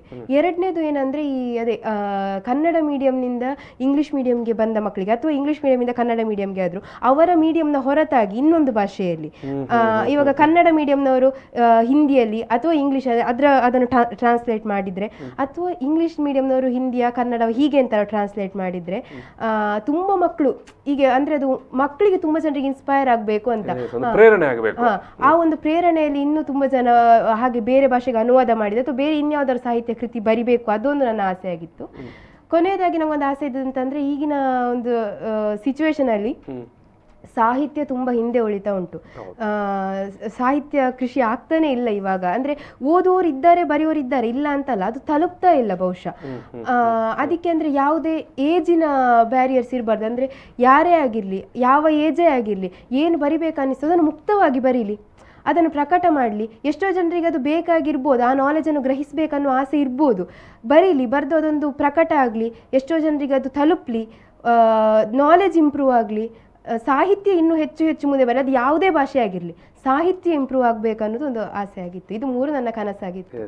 ಇದು ಸ್ವಲ್ಪ ಮಟ್ಟಿಗಾದ್ರೂ ನಿಜ ಆದ್ರೆ ನಾವು ಬರೆದಕ್ಕೂ ಸಾರ್ಥಕ ಅನ್ಕೊಳ್ತೇನೆ. ಖಂಡಿತವಾಗಿ ಸಾರ್ಥಕ ಆಗಲಿ. ನಿನ್ನ ಕನಸು ಅದೊಂದು ಆಶಯವಾಗಿ ಈಡೇರುವಂತೆ ಆಗಬೇಕು ಅಂದರೆ ತುಂಬ ಒಳ್ಳೆಯ ಸದಾಶಯದ ಕನಸು ಅದು. ಎಸ್, ಮತ್ತು ಈ ಸಂದರ್ಭದಲ್ಲಿ ಮತ್ತೊಮ್ಮೆ ನಿನ್ನ ಹತ್ರ ಇನ್ನೊಂದು ಕೇಳಬೇಕಂತ ಹೇಳಿದ್ರೆ, ಒಟ್ಟು ಈ ಒಂದು ಪುಸ್ತಕವನ್ನು ನೀನು ಸಿದ್ಧತೆ ಮಾಡುವಾಗ ಒಟ್ಟು ಅದರ ಬರವಣಿಗೆ ಇರ್ಬೋದು, ಒಟ್ಟು ಅದರ ಕೊನೆ ತನಕ ನಿನ್ನ ಜೊತೆಗೆ ನಿಂತು ನಿನಗೆ ಒಂದು ಸಪೋರ್ಟ್ ಮಾಡಿದವರು, ಬೆಂಬಲಿಗರಾಗಿ ನಿನ್ನ ಜೊತೆಗೆ ಇದ್ದು ಅದರ ಬಗ್ಗೆ ಎಲ್ಲ ಕೇಳಿಕೊಂಡು ಎಲ್ಲಿ ತನಕ ಪುಸ್ತಕ ಬಂತು, ಹೇಗೆ ಆಗ್ತಾ ಉಂಟು, ಏನೆಲ್ಲ ಮಾಡ್ತಾ ಇದ್ದಿ, ಯಾವ ರೀತಿ ಸಿದ್ಧತೆ ನಡೀತಾ ಉಂಟು ಅಂತ ಎಲ್ಲ ಯಾರೆಲ್ಲ ಕೇಳ್ತಾ ಇದ್ರು? ಅಂದರೆ ನಾನು ಎಲ್ಲರಿಗೆ ಕೂಡ ಥ್ಯಾಂಕ್ಫುಲ್ ಆಗಿರಬೇಕು. ಅದು ಫ್ರೆಂಡ್ಸ್ ಆಗಿರಲಿ, ಟೀಚರ್ಸ್, ಅಪ್ಪ ಅಮ್ಮ, ಯಾರೇ ಆಗಿರಲಿ, ಎಲ್ಲರಿಗೆ ಕೂಡ ನಾನು ಥ್ಯಾಂಕ್ಫುಲ್ ಆಗಿರ್ತೇನೆ, ಯಾರನ್ನು ಕೂಡ ಬಿಡುವುದಿಲ್ಲ ಇದರಲ್ಲಿ. ಆದರೆ ನಾನು ತುಂಬ ಇಂಪಾರ್ಟೆಂಟ್ ಆಗಿ ಮನಸ್ಸಿಂದ ಕೆಲವರನ್ನು ಅಂದರೆ ಹೇಳಲೇಬೇಕಾದಂದರೆ, ಒಂದು ನನ್ನ ಸೋಷಿಯಲ್ ಸೈನ್ಸ್ ಟೀಚರ್ ರತ್ನಾವತಿ ಅಂತ, ಅವರು ನನಗೆ 9th 10th ಅಲ್ಲಿ ಸೋಷಿಯಲ್ ಸೈನ್ಸ್ ಪಾಠ ಮಾಡಿದ್ರು. ಅವರಿಗೊಂಥರ ನನ್ನ ಮಗಳಿದ್ದಾಗೆ, ಅಂದರೆ ಅಷ್ಟು ಪ್ರೀತಿ ನನ್ನ ಮೇಲೆ. ಅವ್ರು ಯಾವಾಗ ಸಹ ನನಗೆ ಲಾಕ್ಡೌನ್ ಅಂತ ಇದ್ದಲ್ಲ, ಮುಂಚೆಯಿಂದ ಸಹ ನನಗೆ ಹೇಳ್ತಿದ್ದು, ಅದೇ ನನ್ನಲ್ಲಿ ಕೆಪಾಸಿಟಿ ಉಂಟು, ಏನಾದರೂ ಬರಿ, ಏನಾದರೂ ಮಾಡು, ನಿನ್ನಲ್ಲಿ ಕೆಪಾಸಿಟಿ ಉಂಟು. ಪ್ರತಿ ಸರ್ತಿ ನಾನು ಏನಾದರೂ ಬರೆದ್ರು, ಅದು ಪೇಪರಲ್ಲಿ ಬಂದರು ಅಥವಾ ಅದು ಯಾವುದ್ರಲ್ಲಿ ಬಂದರು, ಫಸ್ಟ್ ನನಗೆ ಕಾಲ್ ಮಾಡಿ ಅವರೇ ಅದೇನಾ ಒಳ್ಳೇದಾಯಿತು, ಇನ್ನೂ ಮುಂದುವರ್ಸು ಅಂತ. ಮೊನ್ನೆ ಕೂಡ ಕಾಲ್ ಮಾಡಿ ಹೇಳಿದರು, ಅದೇನ ಇನ್ನೂ ಮುಂದುವರ್ಸು, ಕವಿತೆನಿಂದ ಬರಲಿಕ್ಕೆ ಸಾಧ್ಯ ಉಂಟು, ಹಾಗೆ ಮುಂದುವರ್ಸು, ಯಾವುದನ್ನು ಬಿಡಬೇಡ, ನೀನು ಮುಂದೆ ಹೋಗ್ತೀ ಅಂತ ಮುಂಚೆಂದನೂ ಸಪೋರ್ಟ್ ಮಾಡ್ತಿದ್ರು. ಇವತ್ತಿಗೂ ಸಹ ನಾನು ಕಾಲೇಜಿಗೆ ಬಂದರು, ಹೈಸ್ಕೂಲ್ ಬಿಟ್ಟು ಬಂದರೂ ಕೂಡ ಇವತ್ತಿಗೂ ನನಗೆ ತುಂಬ ಸಪೋರ್ಟಿವ್ ಆಗಿದ್ದಾರೆ. ಹಾಗೆ ಹೈಸ್ಕೂಲ್ನಲ್ಲಿ ನನಗೆ ಹಿಂದಿ ಸರ್, ಕನ್ನಡ ಸರ್, ಹಾಗೆ ಎಲ್ಲ ಟೀಚರ್ಸ್ ಕೂಡ ತುಂಬ ಸಪೋರ್ಟಿವ್ ಆಗಿದ್ರು, ಯಾರನ್ನು ಕೂಡ ಬಿಡುವಾಗಿಲ್ಲ. ಇಲ್ಲಿ ತನಕದ ಎಲ್ಲ ಟೀಚರ್ಸ್ ಕೂಡ ನಂಗೆ ಸಪೋರ್ಟಿವ್ ಆಗಿದ್ದಾರೆ. ಆ್ಯಂಡ್ ಇನ್ನೊಬ್ರನ್ನ ಹೇಳ್ಬೇಕಂತಂದ್ರೆ ನನ್ನ ಅಜ್ಜಿ. ನಾನು ಸಣ್ಣವಳಿದ್ದಾಗಿಂದ ಇಲ್ಲಿ ತನಕ ಕೂಡ ಅದು ಎಂತ ಓದೋ ವಿಷಯದಲ್ಲಾಗಲಿ ಬರೆಯೋ ವಿಷಯದಲ್ಲಿ ಆಗಲಿ ಅಥವಾ ನನಗೆ ತುಂಬ ನೋವಾದಾಗ ಅದನ್ನು ಹಂಚಿಕೊಳ್ಳೋದ್ರಲ್ಲಿ ಆಗಲಿ ಅಂದರೆ ನಂಗೆ ಒಂದ್ಸತಿ ಏನಾದರೂ ಮನಸ್ಸಿಗೆ ನೋವಾದರೆ ಒಬ್ಬರ ಹತ್ರ ಹೇಳಿದರೆ ಅದು ಸರಿ ಆಗ್ತದೆ. ಎಲ್ಲರ ಹತ್ರ ಹೇಳೋದಿಲ್ಲ ಹಾಗಂತ, ಅಜ್ಜಿ ಹತ್ರ ಮತ್ತು ನನ್ನ ಬೆಸ್ಟ್ ಫ್ರೆಂಡು ಹಾಗೆ ಕೆಲವರ ಹತ್ರ ಹೇಳಿದರೆ ಮಾತ್ರ ಸರಿ ಆಗೋದು. ಅಜ್ಜಿ ನನಗೆ ಒಂಥರ ಅವರೊಂಥರ ಮೇನ್ ಪಿಲ್ಲರ್ ಥರ, ಪ್ರತಿಯೊಂದಕ್ಕೆ ಕೂಡ ಅವರೊಂಥರ ನನಗೆ ಸ್ಫೂರ್ತಿ ಇದ್ದಾಗೆ ಜೀವನದಲ್ಲಿ. ಯಾವ ರೀತಿ ಎಷ್ಟು ಕಷ್ಟ ಬಂದರೂ ಯಾವ ರೀತಿ ಅದನ್ನು ಫೇಸ್ ಮಾಡಿ ಮುಂದೆ ಬರಬೇಕು ಅಂತ ಅವ್ರು ನಂಗೆ ಹೇಳಿಕೊಟ್ಟಿದ್ದಾರೆ. ಇವರಿಬ್ಬರ ಬಗ್ಗೆ ನಾನು ಹೇಳಲೇಬೇಕಿತ್ತು, ಅದಕ್ಕೆ ಹೇಳಿದೆ. ಮತ್ತು ಅದ್ರ ಜೊತೆಗೆ ನನ್ನ ತಂದೆಯನ್ನು ಸಹ ನಾವು ಬಿಡುವುದಿಲ್ಲ ಖಂಡಿತವಾಗಿ. ತಂದೆ, ತಾಯಿ, ತಮ್ಮ ಎಲ್ಲರೂ ಕೂಡ ನಂಗೆ ತುಂಬ ಸಪೋರ್ಟಿವ್ ಆಗಿದ್ದಾರೆ. ಫ್ರೆಂಡ್ಸ್, ಟೀಚರ್ಸ್, ನನ್ನ ಕಾಲೇಜ್ ಆಗಿರ್ಬೋದು, ಎಲ್ಲರಿಗೂ ಕೂಡ ನಾನು ತುಂಬ ಥ್ಯಾಂಕ್ಫುಲ್ ಆಗಿರ್ತೇನೆ. Yes yes yes very good very good. ಇದು ಸರ್ ಅಧ್ಯಯನ, ಯಾಕಂದರೆ ನೀವು ಸಾಹಿತ್ಯ, ಬರವಣಿಗೆ, ಚಿಂತನೆ ಇಂಥೆಲ್ಲ ವಿಚಾರಗಳಲ್ಲಿ ಒಟ್ಟು ಸಾರ್ವಜನಿಕ ಬದುಕಿನಲ್ಲಿ ತುಂಬ ದೀರ್ಘ ಕಾಲದಿಂದ ತೊಡಗಿಸಿಕೊಂಡಿರುವವರು ಮತ್ತು ದೊಡ್ಡ ಮಟ್ಟದಲ್ಲಿ ಹೆಸರು ಮಾಡಿದವರು ಕೂಡ. ನಿಮ್ಮ ಮಗಳು ಇಷ್ಟು, ನಾನು ತಡವಾಗಿ ಅಂತ ಹೇಳೋದಲ್ಲ, ಸಾಮಾನ್ಯವಾಗಿ ನಾವು ನೋಡ್ತೇವೆ ಇವತ್ತಿನ ಸ್ಪರ್ಧಾತ್ಮಕ ಜಗತ್ತಿನಲ್ಲಿ, ಯುಗದಲ್ಲಿ 1ನೇ ತರಗತಿಯಿಂದಲೇ ಮಕ್ಕಳನ್ನು ವೇದಿಕೆಯಲ್ಲಿ ತಂದು ನಿಲ್ಲಿಸ್ತಾರೆ ಪೇರೆಂಟ್ಸ್. ಯಾಕೆ ಅಧ್ಯಯನ ಇಷ್ಟು ಸಮಯ ಬಂದಿರಲಿಲ್ಲ ಹೊರಗೆ? ಅದು ನಾನು ಶಾಲೆಗೆ ಸೇರುವಾಗಲೇ ಹೇಳಿದ್ದೆ, 10ನೇ ತರಗತಿ ಮುಗಿಯುವ ತನಕ ಯಾವುದೇ ಸ್ಪರ್ಧೆ ಅಂತ ಅನ್ನುವಂಥದ್ದು ಸಾರ್ವಜನಿಕ ವೇದಿಕೆ ಹೋಗುವಂಥದ್ದಿದ್ದರೆ ಅದು ಶಾಲಾ ವೇದಿಕೆ ಮಾತ್ರ. ಶಾಲೆಯಿಂದ ಹೊರಗಿನ ಯಾವುದೇ ಸಾರ್ವಜನಿಕ ಕಾರ್ಯಕ್ರಮಕ್ಕೆ ಭಾಗವಹಿಸಬಾರ್ದು. SSLC ಮುಗಿದ ಮೇಲೆ PUC ಬಂದ ಮೇಲೆ ಆಮೇಲೆ ಹಂತ ಹಂತವಾಗಿ ಸಾರ್ವಜನಿಕವಾಗಿ ಇನ್ವಾಲ್ವ್ ಆಗಬೇಕು, ಅಲ್ಲಿವರೆಗೆ ಆಗಬಾರದು. ಯಾಕೆ ಆಗಬಾರದು ಅಂತ ಹೇಳಿದರೆ ಕೆಲವು ಕಾರಣಗಳಿವೆ. ವೀಕ್ಷಕರೇ, ಇದನ್ನು ಭಾರಿ ಬಹುಮುಖ್ಯ ವಿಚಾರ ಇದು. ಯಾಕಂದರೆ ಅರವಿಂದ ಚಕ್ಕಾಡಿಯವರು ಕನ್ನಡದ ಒಬ್ಬ ಶ್ರೇಷ್ಠ ಶಿಕ್ಷಕರು ಮತ್ತು ಶಿಕ್ಷಣ ತಜ್ಞರು. ಸೊ ಅವರು ಹೇಳುವಂಥ ವಿಚಾರಗಳು ಅಂದರೆ ತುಂಬ ಅದರಲ್ಲಿ ಅಧ್ಯಯನಪೂರ್ವಕವಾಗಿ ಮತ್ತು ಅದರಲ್ಲಿ ವಿದ್ಯಾರ್ಥಿನಿಯ ಅಥವಾ ವಿದ್ಯಾರ್ಥಿಯ ಸೈಕಾಲಜಿಯನ್ನು ಅಧ್ಯಯನದ ಹಿನ್ನೆಲೆಯಲ್ಲಿ ಅವರು ಮಾತಾಡ್ತಾರೆ ಮತ್ತು ಒಟ್ಟು ಶಿಕ್ಷಣದ ಒಂದು ಬೆಳವಣಿಗೆ ಹಿನ್ನೆಲೆಯಲ್ಲಿ ಅವರು ಮಾತನಾಡ್ತಾರೆ ಮತ್ತು ತುಂಬ ಖಚಿತವಾದ ಅಭಿಪ್ರಾಯಗಳು ಅವರದ್ದು. ಸರ್ ಹೇಳಿ ಸರ್. ಒಂದು, ಈ ಮಕ್ಕಳ ವಯಸ್ಸಿನಲ್ಲಿ ಸಾರ್ವಜನಿಕ ವೇದಿಕೆ ಅಂತ ಶಾಲೆಯಿಂದ ಹೊರಗೆ ಹೋಗ್ತಾ ಈ ಸ್ಪರ್ಧೆಯಲ್ಲಿ ಜಾಸ್ತಿ ಇನ್ವಾಲ್ವ್ ಆದಷ್ಟು ತುಂಬ ಮಕ್ಕಳಿಗೆ ಮಾನಸಿಕವಾಗಿ ಕುಸಿತಾ ಹೋಗ್ತಾರೆ ಅವರು. ಒಂದು, ಸ್ಪರ್ಧೆಯಲ್ಲಿ ಸೋತವ ಹತಾಶೆ, ಸ್ಪರ್ಧೆಯಲ್ಲಿ ಗೆದ್ದವನಿಗೆ ಮುಂದಿನ ಸ್ಪರ್ಧೆಯಲ್ಲಿ ನಾನು ಗೆಲ್ಲಿಕ್ಕಾಗ್ತದೋ ಇಲ್ಲೋ ಅನ್ನೋ ಆತಂಕ. ಅಂದರೆ ಸದಾಕಾಲವು ಒತ್ತಡ ಸದಾಕಾಲವು ಮಕ್ಕಳನ್ನು ಆತಂಕದಲ್ಲಿ ಇರಿಸುವುದು ಒಂದು. ಎರಡನೇದು, ಗೆಲುವು ಅಂದರೆ ಈಗ ಒಂದು ಕೆಲವು ಕಡೆ ನಾನು ಗಮನಿಸಿದ್ದೇನೆ, ಸಂಗೀತಕ್ಕೆ ಇದು ಹಾಡು ಹೇಳೋದಕ್ಕೆ ಮಾರ್ಕ್ ಹಾಕ್ಲಿಕ್ಕೆ, ಜಡ್ಜ್ಮೆಂಟ್ ಕೊಡಲಿಕ್ಕೆ ಬರುವುದು ಯಾರು ಅಂದರೆ ಸಂಗೀತ ಗೊತ್ತಿಲ್ಲದವನಿಗೆ. ಆಯ್ತಾ, ಅವನು ಹೇಗೆ ಕೊಡ್ತಾನೆ ಅಂದರೆ ಚಂದದಲ್ಲಿ ಕೇಳಿದ್ದಕ್ಕೆ ಮಾರ್ಕ್ ಕೊಡ್ತಾನೆ. ಚಂದದಲ್ಲಿ ಕೇಳಿದ ಮಾತ್ರಕ್ಕೆ ಸಂಗೀತ ಸರಿ ಇದೆ ಅಂತ ಅದರ ಅರ್ಥವಾ? ಆಯಿತಾ, ಇದು ಏನಾಗ್ತದೆ ಅಂದರೆ ಮಕ್ಕಳನ್ನು ಒಂದು ಸಲಕ್ಕೆ ಬುಸ್ ಅಂತ ಮೇಲಕ್ಕೆ ತಂದು ಬಿಡ್ತದೆ. ಹಾಗೆ ತಂದಾಗಲೂ ಕೂಡ ಈಗ ನೀವು ನನ್ನನ್ನು ಎಷ್ಟೇ ದೊಡ್ಡ ಸಾಹಿತಿ ಅಂತ ಹೇಳಿದಾಗಲೂ ಕೂಡ ನಾನು ಅಷ್ಟಲ್ಲ ಅನ್ನೋದು ನನಗೆ ಅರಿವಿರಬೇಕು. ಹಾಗೆ ಇದ್ದಾಗ ಮಾತ್ರ ನನಗೆ ಬೆಳವಣಿಗೆ ಇರ್ತದೆ. ಈ ಸಣ್ಣ ಮಕ್ಕಳಿಗೆ ಆ ಅರಿವು ಬರುವುದಿಲ್ಲ. 4 ಜನ ಹೊಗಳಿದ ಕೂಡಲೇ ಹೌದು ನಾನು ಬಹಳ ದೊಡ್ಡ ಇದು ಅಂತ ಬಂದು ಬಿಡ್ತದೆ. ಅದರಿಂದಾಗಿ ಮುಂದೆ ಅವರ ವಿಕಾಸ ಕಡಿಮೆ ಆಗ್ತದೆ. ಈಗ ನೀವು ಗಮನಿಸಬೇಕಾದ್ರೆ ಶಾಲಾ ಕಾಲೇಜುಗಳಲ್ಲಿ ತುಂಬ ಪ್ರೈಸ್ ಎಲ್ಲ ತಗೊಂಡು ಬಂದವರು ಭವಿಷ್ಯದಲ್ಲಿಯೂ ಕೂಡ ಅದನ್ನು ಮೇಂಟೈನ್ ಮಾಡಿದವರು ತುಂಬ ವಿರಳ. ಯಾಕೆ ವಿರಳ ಅಂತ ಅಲ್ಲಿ ವಿಕಾಸಕ್ಕೆ ತುಂಬ ಕಡಿಮೆ. ಅದು ಆದ್ದರಿಂದ 10ನೇ ಕ್ಲಾಸ್ ಮುಗಿಯುವವರೆಗೆ ಸ್ಪರ್ಧೆ ಮಾಡಿ, ಶಾಲೆಯ ಒಳಗೆ ಮಾತ್ರ, ಹೊರಗೆ ಅಲ್ಲ. ಸಾರ್ವಜನಿಕ ಫೀಲ್ಡ್ ಬೇಡ. ರಿಯಾಲಿಟಿ ಶೋಗೆ ಸಂಬಂಧಪಟ್ಟಾಗಿ ಕೂಡ ಬಹುಶಃ ಇದೇ ಅಭಿಪ್ರಾಯ ನಿಮ್ಮದು? ಇದೇ ಅಭಿಪ್ರಾಯ. ಅಂದರೆ ಟಿವಿ ಸ್ಟುಡಿಯೋಗಳಲ್ಲಿ ನೀವು ನೋಡಿರ್ತೀರಿ, ನಾವು ನೋಡಿರ್ತೀರಿ, ಎಲ್ಲರೂ ನೋಡಿರ್ತಾರೆ. ಅಲ್ಲಿ ಆ ಸೋಲುವ ಮಗುವಿನ ಆತಂಕ, ಕಣ್ಣೀರು, ಮತ್ತೆ ಪುನಃ ಅದಕ್ಕೆ ಒಂದಷ್ಟು ಅವರು ಕೃತಕವಾಗಿ ನಾಟಕೀಯವಾಗಿ ಮಾಡಿ ಬಹುಶಃ ನೀವು ಹೇಳಿದಾಗೆ ಮತ್ತೆ ಆ ಮಗುವಿನ ಭವಿಷ್ಯ ಏನಾಗುತ್ತೋ ಅಲ್ಲ. ಇದು ಏನಾಗಿದೆ ಗೊತ್ತಾ ಸರ್, ಇಬ್ಬರು ಗೆಳತಿಯರು ಕೂತ್ಕೊಂಡು ದೇವರಿಗೆ ಪ್ರಾರ್ಥನೆ ಮಾಡೋದು ಹೇಗೆ ಅಂದರೆ, ಆಚೆ ಅವಳಿಗೆ ಎಕ್ಸಾಮಿನ ದಿವಸ ಜ್ವರವೇ ಬಂದು ಹೋಗ್ಲಿ ಅಂತ ಇವಳು ಪ್ರಾರ್ಥನೆ ಮಾಡೋದು. ಆಚೆ ಇವಳಿಗೆ ಎಕ್ಸಾಮಿನ ದಿವಸ ಅವಳಿಗೆ ನೆಗಡಿ ಆಗಲಿ ಅಂತ ಆಚೆ ಅವಳು ಪ್ರಾರ್ಥನೆ ಮಾಡೋದು. ಮಕ್ಕಳಲ್ಲಿ ಇಷ್ಟರ ಮಟ್ಟಿಗೆ ನಾವು ಒಂದು ರೀತಿಯ ಶತ್ರುತ್ವವನ್ನು ಬೆಳೆಸಬೇಕಾ? ಹಾಗೆ ಬೆಳೆಸಿ ನಾವು ಏನನ್ನು ಸಾಧನೆ ಮಾಡಲಿಕ್ಕೆ ಉಂಟು? ಅದರಿಂದ ಸ್ಪರ್ಧೆ ಅನ್ನುವಂಥದ್ದು ಅದು ಆರೋಗ್ಯಪೂರ್ಣವಾಗಿಯೇ ತೆಗೆದುಕೊಳ್ಳುವ ವಯಸ್ಸು ಬರುವ ತನಕವೂ ಸಾರ್ವಜನಿಕ ಫೀಲ್ಡಿಗೆ ಬರೋದು ಬೇಡ ಅನ್ನೋದು ನನ್ನ ಆಲೋಚನೆ. ಎಸ್ ತುಂಬ ತುಂಬ ತುಂಬ ವಿಚಾರಪೂರ್ವಕವಾದಂಥ ವಿಚಾರ ಇದು. ವೀಕ್ಷಕರು, ಬಹುಮುಖ್ಯವಾಗಿ ನಿಮ್ಮ ಮನೆಯಲ್ಲಿ ಶಾಲೆಗೆ ಹೋಗುವಂಥ ಮಕ್ಕಳು ಇದ್ದರೆ ನೀವು ಖಂಡಿತವಾಗಿ ಈ ವಿಚಾರವನ್ನು ಗಮನಿಸಿಕೊಳ್ಬೇಕು. ಸರ್, ನಾನು ಮತ್ತೆ ಕೊನೆಯದಾಗಿ ಇನ್ನೊಂದು ಪ್ರಶ್ನೆ ಕೇಳಿ ಸಂವಾದವನ್ನು ಮುಗಿಸ್ತೇನೆ. ಈಗ ಸಾಮಾನ್ಯವಾಗಿ ಕನ್ನಡ ಮಾಧ್ಯಮದಿಂದ ಓದಿದಂಥ ವಿದ್ಯಾರ್ಥಿಗಳು ಒಂದು ಹಂತಕ್ಕೆ ಬರುವಾಗ ಅವರು ಸಾಮಾನ್ಯ PUCಗೋ ಅಥವಾ ಡಿಗ್ರಿಗೆ ಬರೋ ಹೊತ್ತಿಗೆ ಇಂಗ್ಲೀಷ್ನಲ್ಲಿ ಆನಂತರ ಎಲ್ಲ ಅವರ ಪಠ್ಯ ಪ್ರವಚನಗಳು ನಡೀತದೆ. ಆ ಒಂದು ಸ್ವಿಚ್ ಅವರು ತಮ್ಮಲ್ಲಿರುವಂಥ ಒಂದು ಕೀಳರಿಮೆಯಿಂದ ಒಂದು ಅಥವಾ ಕೀಳರಿಮೆಯನ್ನು ಯಾವ ರೀತಿ ನಿವಾರಿಸಿಕೊಳ್ಬೋದು ಅಂತ ಏನದಕ್ಕೆ ನೀವು ಟಿಪ್ಸ್ ಕೊಡಲಿಕ್ಕೆ ಬಯಸ್ತೀರಿ? ಒಂದು ಭಾಷಾ ಮಾಧ್ಯಮವನ್ನು ಅದು ಒಂದು ಮಾಧ್ಯಮವಾಗಿ ತೆಗೆದುಕೊಳ್ಬೇಕು ಅನ್ನೋದು. ಎರಡನೇದು ಮಾಧ್ಯಮವಾಗಿ ತಗೊಳ್ಬೇಕು ಅಂದರೆ ಇಂಗ್ಲೀಷು ಬಹಳ ದೊಡ್ಡ ಸಂಗತಿ ಅಲ್ಲ, ಕನ್ನಡವೂ ಬಹಳ ದೊಡ್ಡ ಸಂಗತಿ ಅಲ್ಲ. ವಿಚಾರವನ್ನು ಗ್ರಹಿಸ್ಲಿಕ್ಕಿರುವ ಒಂದು ಮಾಧ್ಯಮ, ಒಂದು ಭಾಷೆ, ವಿಚಾರವನ್ನು ಗ್ರಹಿಸ್ಲಿಕ್ಕಿರುವ ಒಂದು ಮಾಧ್ಯಮವಾಗಿ ತಗೊಳ್ಬೇಕು ಅನ್ನೋದು ಒಂದು. ಎರಡನೇದು ಏನು ಮಾಡಬೇಕಂದ್ರೆ, ಕನ್ನಡದಲ್ಲೇ ಓದಿದವರಿಗೆ ಒಂದೇ ಕ್ಷಣಕ್ಕೆ ಇಂಗ್ಲೀಷಿಗೆ ಬಂದಾಗ ಕಷ್ಟ ಆಗ್ತದೆ, ನನಗೆ ಅರ್ಥ ಆಗ್ತದೆ. ಅದು ಸುಮಾರು ಒಂದು 2 ತಿಂಗಳಿನ ಪ್ರಾಕ್ಟೀಸ್ ಸಾಕಾಗ್ತದೆ ಅದಕ್ಕೆ. ಅದನ್ನು ಏನು ಮಾಡಬೇಕು ಅಂತಂದರೆ, ಇವರಿಗೆ ಕನ್ನಡ ಚೆನ್ನಾಗಿ ಗೊತ್ತುಂಟಲ್ಲ, ಕನ್ನಡದಲ್ಲಿ ಕನ್ನಡ ಮೀಡಿಯಂ ಟೆಕ್ಸ್ಟುಗಳು ಸಿಗ್ತವೆ, ಕನ್ನಡ ಮೀಡಿಯಂ ಟೆಕ್ಸ್ಟಿನ ವಾಕ್ಯಗಳನ್ನು ಓದಿಕೊಳ್ಳಿ. 10ನೇ ಕ್ಲಾಸ್ವರೆಗೆ ಇಂಗ್ಲೀಷು ವಾಕ್ಯ ಮಾಡಲಿಕ್ಕಂತೂ ಗೊತ್ತಿರ್ತದಲ್ಲ, ದಿವಸಕ್ಕೆ ಒಂದು 4 ವಾಕ್ಯವನ್ನು ಅವರು ಅದನ್ನು ಇಂಗ್ಲೀಷಲ್ಲಿ ಬರಿತಾ ಹೋಗಲಿ. ಅವಾಗ ಕನ್ನಡದಿಂದ ಇಂಗ್ಲೀಷಿಗೆ ಟ್ರಾನ್ಸ್ಫಾರ್ಮೇಷನ್ ಆಗಲಿಕ್ಕೆ ಒಂದು ಸ್ಪೇಸ್ ಸಿಕ್ಕಿತ್ತು. ಎರಡನೇದು ಏನು ಮಾಡಬೇಕು ಅಂತಂದರೆ, ಅಷ್ಟು 1 ವಾರ ಇದರ ಪ್ರಾಕ್ಟೀಸ್ ಮಾಡಿ ಆಮೇಲೆ ಪಾಠ ಪುಸ್ತಕದಲ್ಲಿ ಎಲ್ಲಿಯೂ ಇಲ್ಲದೇ ಇರುವ ಅವರದ್ದೇ ಅನುಭವಗಳಾದಂಥ ವಿಚಾರಗಳನ್ನು ಅವರು ಇಂಗ್ಲೀಷಲ್ಲಿ ಒಂದು ದಿವಸಕ್ಕೆ ಒಂದು 4 ವಾಕ್ಯವನ್ನು ಅವರು ಸ್ವತಂತ್ರವಾಗಿ ಬರಿತಾ ಹೋಗಬೇಕು. ಹೀಗೆ ಬರಿತಾ ಹೋದರೆ ಕೇವಲ ಒಂದು 2 ವಾರ ಅಥವಾ 3 ವಾರದಲ್ಲಿ ಇಂಗ್ಲೀಷ್ ಮಾಧ್ಯಮಕ್ಕೆ ಹೊಂದಾಣಿಕೆ ಆಗ್ಲಿಕ್ಕೆ ಆಗ್ತದೆ. ಬೇಕಾದ್ರೆ ಕೇಳಿ. ನನಗೂ ಇದು ತುಂಬಾ ಟಿಪ್ಸ್ ತುಂಬಾ ಹೆಲ್ಪ್ ಆಗಿದೆ. ಅಂದ್ರೆ ನಂಗೆ ಸ್ಟಾರ್ಟಿಂಗ್ ನಂಗೆ ಸಹ ಕಷ್ಟ ಆಗ್ತಿತ್ತು, ಅಂದ್ರೆ ವಾಕ್ಯ ಮಾಡ್ಲಿಕ್ಕೆ ಬರ್ತದೆ, ಕಷ್ಟದ ಪದ ಅದೆಲ್ಲ ನೆನಪುಳಿಯುವುದಿಲ್ಲ ಅಲ್ಲ. ಆ ಟೈಮಲ್ಲಿ ಇದು ಟಿಪ್ಸ್ ಕೊಟ್ಟಿದ್ರು. ನಾನು ಅಷ್ಟು ಲಾಂಗ್ 2 ಮಂತ್ಸ್ ಎಲ್ಲ ತಗೊಳ್ಳಿಲ್ಲ, ಅದು ಸ್ವಲ್ಪ ಸಮಯದಲ್ಲಿ ಆಯ್ತು, ನಂದು ಅಷ್ಟು ಟೈಮ್ ತಗೊಳ್ಳಿಲ್ಲ. ಆದ್ರೆ ಅದು ನಂಗೆ ಟಿಪ್ಸ್ ತುಂಬಾ ಹೆಲ್ಪ್ ಆಗಿದೆ ಮಾತ್ರ. ಅವ್ರು ಹೇಳಿದ್ದು 2 ಟಿಪ್ಸ್ ಅದು ಅವರೇ ಕೊಟ್ಟದ್ದು ನಂಗೆ. ಅದೇನಾ, ಈಗ ನಿನ್ನಂಥ ವಿದ್ಯಾರ್ಥಿಗಳಿಗೆ ಏನು ನೀನು ಸಂದೇಶ ಕೊಡಲಿಕ್ಕೆ ಬಯಸ್ತೀವಿ? ಈಗ ನಾವು ಒಂದು ಸಂವಾದವನ್ನು ಮುಗಿಸುವ ಹಂತದಲ್ಲಿದ್ದೇವೆ. ಅಂದರೆ ಈ ಕನ್ನಡ ಮೀಡಿಯಂನ ವಿದ್ಯಾರ್ಥಿಗಳಿಗಾಗಿರ್ಬೋದು ಅಥವಾ ಆರ್ಟ್ಸ್ ತಗೊಳ್ಳೋರಿಗಾಗಿರ್ಬೋದು, ನಾನು ಒಂದೇ ಹೇಳೋದು ಅಂದರೆ, ನೀವು ಅಳುಕಿಟ್ಕೊಳ್ಬೇಡಿ. ಅಂದರೆ ನೀವು ಕೆಳದ ಮಟ್ಟದಲ್ಲಿದ್ದೀರಿ ಅಥವಾ ನಮಗೆ ಅಂತ ಬರುವುದಿಲ್ಲ ಅದನ್ನು ಅಂದ್ಕೊಳ್ಬೇಡಿ. ನಮಗೆ ಬರ್ತದೆ, ಯಾಕೆ ಬರುವುದಿಲ್ಲ ಅನ್ನೋ ಛಲದಲ್ಲಿ ಮಾಡಿ ತೋರಿಸಿ, ಖಂಡಿತವಾಗಿ ಸಹ ಆಗ್ತದೆ, ಆಗೋದಿಲ್ಲ ಅಂತ ಏನಿಲ್ಲ. ಹಾಗೆ ಮಾಡೋ ವಿದ್ಯಾರ್ಥಿಗಳಿಗೆ ಒಂದು ಸ್ಫೂರ್ತಿಯಾಗಲಿ ಅಂತಲೇ ನಾನು ಹೀಗೆ ಬರೆದದ್ದು.